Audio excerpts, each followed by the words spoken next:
Na aula de número 214, Palavra Poderosa. Louvado para todo sempre seja o nome do nosso Senhor Jesus Cristo. Através do Instituto Superior Formação de Guerreiros, vamos estudar juntos a Palavra do nosso Deus. Entendendo que esta aula é parte integrante de um curso de Teologia Básico, em que todos os temas ministrados temos em apostilas que poderão ser adquiridas através dos contatos oliveirasiloafrica@gmail.com, Bispos Antônio Oliveira e Gorete Oliveira.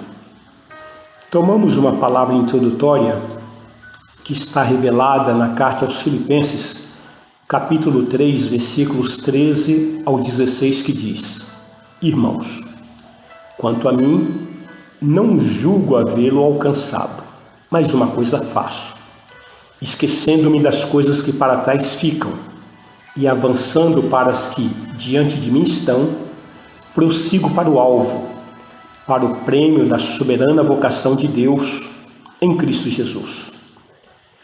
Todos, pois, que somos perfeitos, tenhamos esse sentimento, e se porventura pensais de outro modo, também isto Deus vos esclarecerá.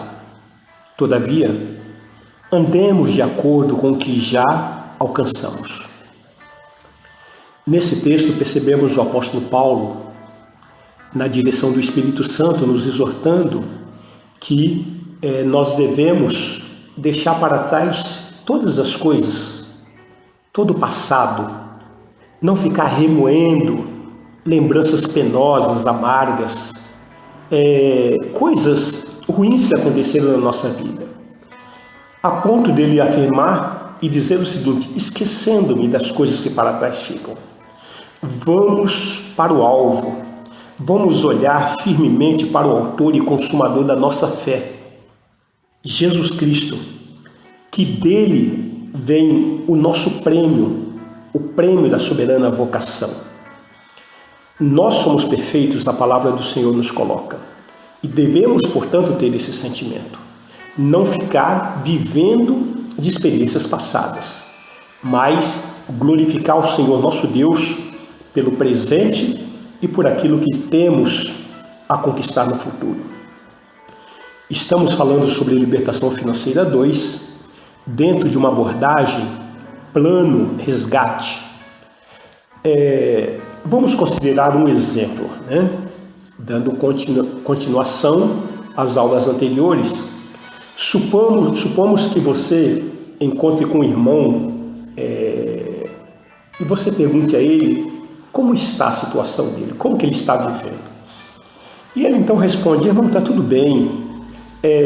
Porém, em seguida você começa a relatar, você começa a perceber que ele começa a se queixar de algumas necessidades que ele está passando. E ele começa a falar: olha, eu não paguei o aluguel esse mês, está faltando alimento em casa, não fazemos compras. Se não fazemos compras de mercado já faz alguns meses, a esposa já está até chateada, falta roupa.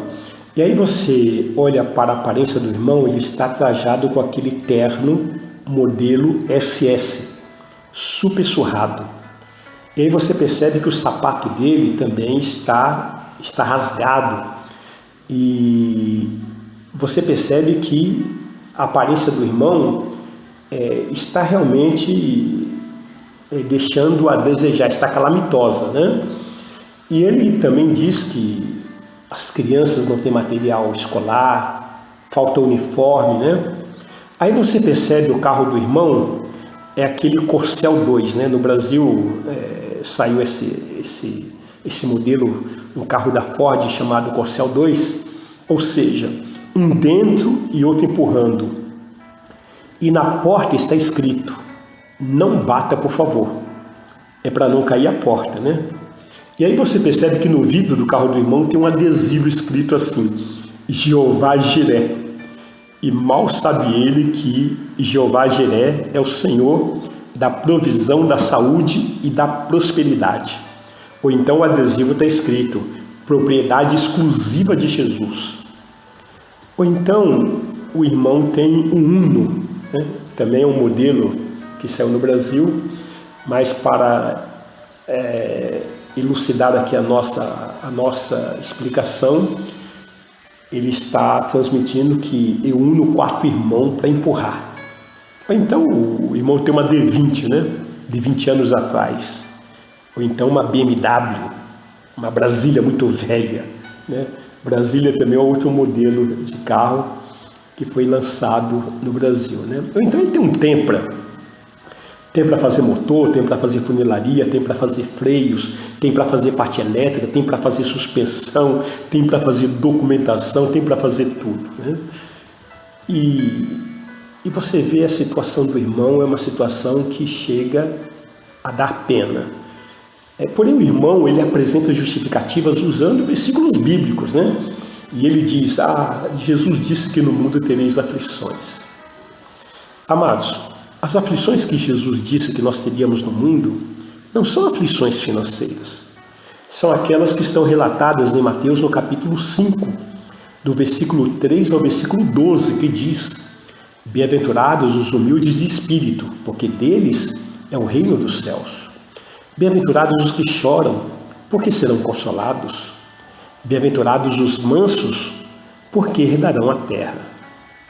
Bem-aventurados os que têm fome e sede de justiça, porque serão fartos.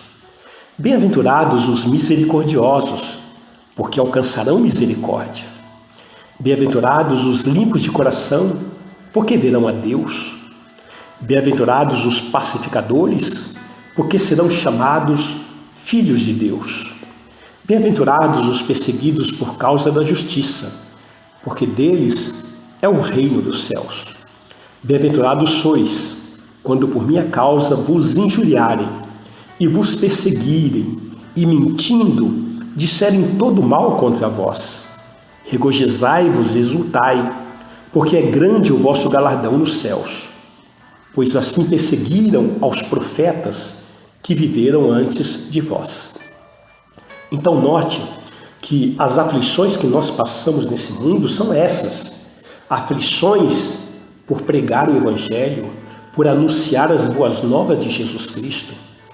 Agora, tudo isso que nós estamos relatando do irmão nessa condição é uma visão distorcida do Evangelho. Essa não é a vontade de Deus para o seu filho, para aquele que foi chamado para ser herdeiro de todas as coisas, co-herdeiros com Cristo. Imagine que um cachorrinho do pobre, ele cai da mudança. Então o caminhão está carregando a mudança do pobre e está lá em cima do caminhão o cachorrinho. De repente o caminhão vai embora e não percebe que o cachorrinho caiu. Aí passa logo em seguida um carro tipo BMW, o Audi, ou uma cabine dupla, uma 4x4, um carro muito bom. E a criança que está dentro desse carro fala: papai, para, olha, tem um cachorrinho ali, que bonitinho, ele está perdido.